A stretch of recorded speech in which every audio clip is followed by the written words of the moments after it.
ರಾಜ್ಯದಲ್ಲಿ ಕಳೆದ ಕೆಲ ತಿಂಗಳುಗಳಿಂದ ನಡೀತಾ ಇರುವಂಥ ಕುರ್ಚಿ ಕದನ ಇದೆಯಲ್ಲ, ಈ ಕುರ್ಚಿ ಕದನದಲ್ಲಿ ರಾಜ್ಯದ ನಾಯಕರು ಹೇಳುವಂಥ ಮಾತುಗಳೇ ಬೇರೆ, ಹೈಕಮಾಂಡ್ ನಾಯಕರು ಹೇಳುವಂಥ ಮಾತುಗಳೇ ಬೇರೆ. ಒಂದು ರೀತಿ ಈ ಗೊಂದಲದಲ್ಲಿ ಒಮ್ಮತವಿಲ್ಲ ಅನ್ನೋದು ಸ್ಪಷ್ಟವಾಗಿ ಗೊತ್ತಾಗುತ್ತೆ. ಹೈಕಮಾಂಡ್ ಬೇರೆಯದ್ದೇ ರೀತಿಯಲ್ಲಿ ಸ್ಟೇಟ್ಮೆಂಟ್ ಕೊಡ್ತಾ ಇದ್ದರೆ, ರಾಜ್ಯದ ಕಾಂಗ್ರೆಸ್ ನಾಯಕರು ಬೇರೆಯದ್ದೇ ರೀತಿಯಲ್ಲಿ ಮಾತುಗಳನ್ನು ಆಡ್ತಾ ಇದ್ದಾರೆ. ಒಮ್ಮತ ಮೂಡ್ತಾ ಇಲ್ಲ, ಒಗ್ಗಟ್ಟಿಲ್ಲ. ಒಂದು ಕಡೆ ಈ ವಿಷಯವೇ ಬೇಡ ಅನ್ನುವ ರೀತಿಯಲ್ಲಿ ಹೈಕಮಾಂಡ್ ವರ್ತನೆ ಮಾಡ್ತಾ ಇದೆ ಅಂತ ಹೇಳಿ ಈಗ ಡಿ ಕೆ ಶಿವಕುಮಾರ್ ತರಾತುರಿಯಲ್ಲಿದ್ದಾರೆ, ಮುಖ್ಯಮಂತ್ರಿ ಆಗಬೇಕು ಅಂತ ಹೇಳಿ. ಅಷ್ಟೇ ತರಾತುರಿಯಲ್ಲಿ ಹೈಕಮಾಂಡ್ ಇದೆಯಾ ಅಂತ ಹೇಳಿದ್ರೆ ಖಂಡಿತವಾಗೂ ಇಲ್ಲ. ಡಿ ಕೆ ಶಿವಕುಮಾರ್ ಮತ್ತು ಡಿ ಕೆ ಶಿವಕುಮಾರ್ ಬೆಂಬಲಿಗರಿರುವಂಥ ಅವಸರ, ತವಕ, ಆ ತುಡಿತ ಇದೆಯಲ್ಲ, ಸಿದ್ದರಾಮಯ್ಯ ಬಣದಲ್ಲಿ ಯಾವ ಕಾರಣಕ್ಕೂ ಅದು ಕಾಣಿಸೋದಿಲ್ಲ. ಬಿಡಿ, ಮುಖ್ಯಮಂತ್ರಿ ಕುರ್ಚಿಯನ್ನು ಉಳಿಸಿಕೊಳ್ಳಬೇಕು ಅನ್ನೋದನ್ನು ಬಿಟ್ಟು ಮುಖ್ಯಮಂತ್ರಿ ಕುರ್ಚಿಯನ್ನು ಉಳಿಸಿಕೊಳ್ಳುವ ತವಕ ಸಿದ್ದರಾಮಯ್ಯ ಬಣದಲ್ಲಿದೆ.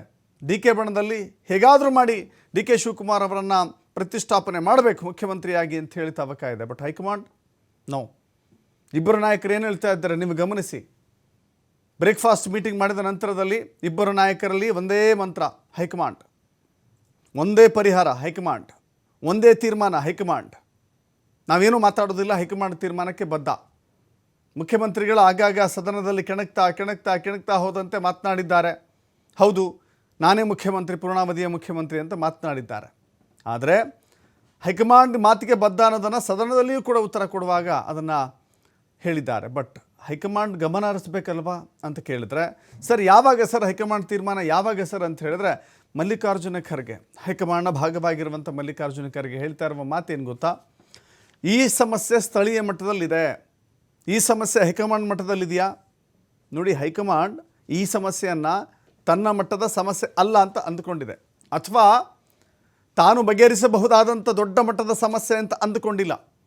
ಹೈಕಮಾಂಡ್ ನಾನು ಇಂಟರ್ಫಿಯರ್ ಆಗಬೇಕು ಅನ್ನುವ ಸೀರಿಯಸ್ನೆಸ್ ಬಂದಿಲ್ಲ ಅಂತ ಹೇಳಿದ್ರೆ, ಇಲ್ಲಿ ಆ ವಿಷಯವೇ ಪ್ರಸ್ತಾಪ ಇಲ್ಲ ಅನ್ನುವ ರೀತಿಯಲ್ಲಿ, ಇದೊಂದು ಸಮಸ್ಯೆಯೇ ಅಲ್ಲ ಅನ್ನುವ ರೀತಿಯಲ್ಲಿ, ಇಲ್ಲದ ಸಮಸ್ಯೆ ಉದ್ಭವ ಆಗಿದೆ ಅನ್ನುವ ರೀತಿಯಲ್ಲಿ ಹೈಕಮಾಂಡ್ ಮಾತುಗಳನ್ನು ನೀವು ಯೋಚನೆ ಮಾಡಿದ್ರೆ ಹಾಗೆ ಅನಿಸುತ್ತೆ. ಮಲ್ಲಿಕಾರ್ಜುನ ಖರ್ಗೆ ಏನು ಹೇಳ್ತಿದ್ದಾರೆ? ಯಾವ ಕಾರಣಕ್ಕೂ ಕೂಡ ನಾವು ಇಂಟರ್ಫಿಯರ್ ಆಗೋದಿಲ್ಲ ಅನ್ನೋದನ್ನು ಹೇಳಿದ್ದಾರೆ. ಬಟ್ ಕಳೆದ ಬಾರಿ ದೆಹಲಿಗೆ ಹೋಗುವಂಥ ಸಂದರ್ಭದಲ್ಲಿ ಪ್ರಮುಖರನ್ನು, ಸಿದ್ದರಾಮಯ್ಯ, ಡಿ ಕೆ ಶಿವಕುಮಾರ್ ಅವರನ್ನು ಕರಿತೇವೆ, ಮಾತನಾಡ್ತೇವೆ ಅಂತ ಹೇಳಿದರು. ಆ ನಂತರದಲ್ಲಿ ಕೆ ಸಿ ವೇಣುಗೋಪಾಲ್ ಕಡೆಯಿಂದ ಫೋನ್ ಬಂತು, ಪರಸ್ಪರ ಇಬ್ಬರೇ ಬಗೆಹರಿಸಿಕೊಳ್ಳಿ ಅದನ್ನು ಅಂತ ಹೇಳಿ. ಅವ್ರ ಮನೆಗೆ ಇವರು, ಇವ್ರ ಮನೆಗೆ ಅವರು, ನಾಟಿ ಕೋಳಿ ತಿಂದ್ರೋ ಇಡ್ಲಿ ಸಾಂಬಾರು ತಿಂದ್ರೋ ಅದು ಗೊತ್ತಿಲ್ಲ. ಬಟ್ ಸಮಸ್ಯೆ ಏನಾದ್ರು ಬಗೆಹರಿತಾ ಅಂತ ಹೇಳಿದ್ರೆ, ತಾತ್ಕಾಲಿಕವಾಗಿ ಶಮನ ಆಗುತ್ತಾ ಅಂತ ಹೇಳಿದ್ರೆ, ಹಾಗೇ ಜೀವಂತವಾಗಿ ಬೂದಿ ಮುಚ್ಚಿದ ಕೆಂಡದ ರೀತಿಯಲ್ಲಿತ್ತು. ನಾವು ಬಗೆಹರಿಸಲ್ಲ ಅಂತ ಮಲ್ಲಿಕಾರ್ಜುನ ಖರ್ಗೆ ಹೇಳ್ತಾ ಇದ್ದರೆ, ಇವತ್ತು ಸಿದ್ದರಾಮಯ್ಯ ಏನು ಹೇಳಿದ್ದಾರೆ? ಹೈಕಮಾಂಡ್ ತೀರ್ಮಾನವೇ ಅಂತಿಮ ಅಂತ ಹೇಳ್ತಾ ಇದ್ದಾರೆ. ಅಲ್ಲಿಗೆ ಈ ಕುರ್ಚಿಯ ಕದನ, ಕುರ್ಚಿಯ ಬಡಿದಾಟ ಇದೆಯಲ್ಲ, ಖಂಡಿತವಾಗೂ ಕೂಡ ಇದು ಹೈಕಮಾಂಡ್ಗೆ ಬೇಡದ ವಸ್ತುವಾಗಿದೆ. ಹೈಕಮಾಂಡ್ ಇಲ್ಲಿ ಸೇಫ್ ಗೇಮನ್ನು ಆಡ್ತಾ ಇದೆ. ಸದ್ಯಕ್ಕೆ ಉರಿಯೋ ಬೆಂಕಿಗೆ ತುಪ್ಪ ಸುರಿಯುವ ಕೆಲಸವನ್ನು ಮಾಡೋದು ಬೇಡ ಅಂತ ಹೇಳಿ. ಯಾಕೆಂದರೆ ಹೈಕಮಾಂಡ್ಗೆ ತುಂಬ ಅನಿವಾರ್ಯತೆಗಳ ಸಂಕಟ ಇದೆ. ಕೆಲವು ರಾಜ್ಯದಲ್ಲಿ, ಬೆರಳೆಣಿಕೆ ರಾಜ್ಯದಲ್ಲಿ ಮಾತ್ರ ಕಾಂಗ್ರೆಸ್ ಅಧಿಕಾರದಲ್ಲಿದೆ. ಒಂದು ವೇಳೆ ಇದನ್ನು ಕಳ್ಕೊಂಡ್ರೆ, ಈ ಕುರ್ಚಿ ಕಿತ್ತಾಟದಲ್ಲಿ ಕಳ್ಕೊಂಡ್ರೆ, ಕರ್ನಾಟಕದಂಥ ಬಲಿಷ್ಠ ರಾಜ್ಯ ಸಿಗೋದಿಲ್ಲ. ಹೀಗಾಗಿ ಕಳೆದುಕೊಳ್ಳಬಾರದು ಎನ್ನುವ ಕಾರಣಕ್ಕಾಗಿ ಹೈಕಮಾಂಡ್ ತುಂಬ ಸಮಾಧಾನದಿಂದ, ತಾಳ್ಮೆಯಿಂದ ಎಲ್ಲ ಬೆಳವಣಿಗೆಗಳನ್ನು ಗಮನಿಸ್ತಾ, ಎಲ್ಲ ರೀತಿಯ ರಿಪೋರ್ಟ್ಗಳನ್ನು ತೆಗೆದುಕೊಳ್ತಾ ಸುಮ್ಮನಿದೆ. ಹಾಗಾದರೆ ಇವತ್ತು ಮುಖ್ಯಮಂತ್ರಿಗಳು ಏನು ಹೇಳಿದ್ದಾರೆ ಗೊತ್ತಾ? ಸಮಸ್ಯೆಗಳೇನೇ ಇದ್ದರೂ ಕೂಡ ಹೈಕಮಾಂಡ್ ಬಗೆಹರಿಸುತ್ತೆ, ಹೈಕಮಾಂಡ್ ಅಂಗಳದಕ್ಕೆ ಚೆಂಡೆಸ್ತಿದ್ದಾರೆ ಸಿದ್ದರಾಮಯ್ಯ. ಹಾಗಾದರೆ ಇಬ್ಬರು ಏನು ಮಾತನಾಡಿದ್ದಾರೆ ನೋಡೋಣ. ಸಹ ಪಕ್ಷಕ್ಕಿಂತ ದೊಡ್ಡವರಲ್ಲ, ಒಬ್ಬರಿಂದ ಪಕ್ಷ ಅಧಿಕಾರಕ್ಕೆ ತಂದಿರಲ್ಲ ಅಂತೇಳಿ ಅದು ಎಲ್ಲರೂ ಒಪ್ಕೋಬೇಕಾಗಿರ್ತಕ್ಕಂಥ ವಿಚಾರ.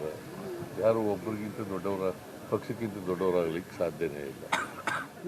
ನಾಯಕತ್ವ ಬದಲಾವಣೆ ವಿಚಾರನ ಹೈಕಮಾಂಡಿಗೆ ತರಬೇಡಿ ಅಂತಾರೆ ಸರ್. ಆ ಚರ್ಚೆ ತರಬೇಡಿ ನಮ್ಮ ಅಲ್ಲ, ಅವ್ರು ಹೇಳಿದ್ರು, ಓಪನ್ ಮಾತಾಡ್ತಾರೆ. ಹೇಳ್ರಿ, ರಾಹುಲ್ ಗಾಂಧಿಯವರು ತೀರ್ಮಾನ ಮಾಡಬೇಕು, ಹೈಕಮಾಂಡ್ ತೀರ್ಮಾನ ಮಾಡಬೇಕು. ಅವ್ರು ಏನು ತೀರ್ಮಾನ ಮಾಡ್ತಾರೆ ಅದಕ್ಕೆ ಸ್ಥಳೀಯ ನಾಯಕರೇ ಬಗೆಹರಿಸ್ಕೊಳ್ಳಿ ಅಂತ ಹೇಳಿದ್ದಾರೆ ಸರ್. ಸ್ಥಳೀಯ ನಾಯಕರಲ್ಲೇ ಬಗೆಹರಿಸ್ಕೊಳ್ಳಿ, ನಮ್ಮ ಹತ್ರ ತರದ್ ಬೇಡ ಹೈಕಮಾಂಡ್ ಲೆವೆಲ್ಗೆ ಅಂತ.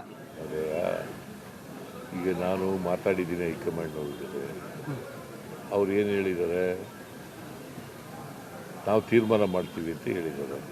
ಹೈಕಮಾಂಡ್ ಅವ್ರು ಏನು ತೀರ್ಮಾನ ಮಾಡ್ತಾರೆ? ಯಾರು ಸಹ ಪಕ್ಷಕ್ಕಿಂತ ದೊಡ್ಡವರಲ್ಲ, ಒಬ್ಬರಿಂದ ಪಕ್ಷ ಅಧಿಕಾರಕ್ಕೆ ತಂದಿರಲ್ಲ ಅಂತೇಳಿ ಅದು ಎಲ್ಲರೂ ಒಪ್ಕೋಬೇಕಾಗಿರ್ತಕ್ಕಂಥ ವಿಚಾರ.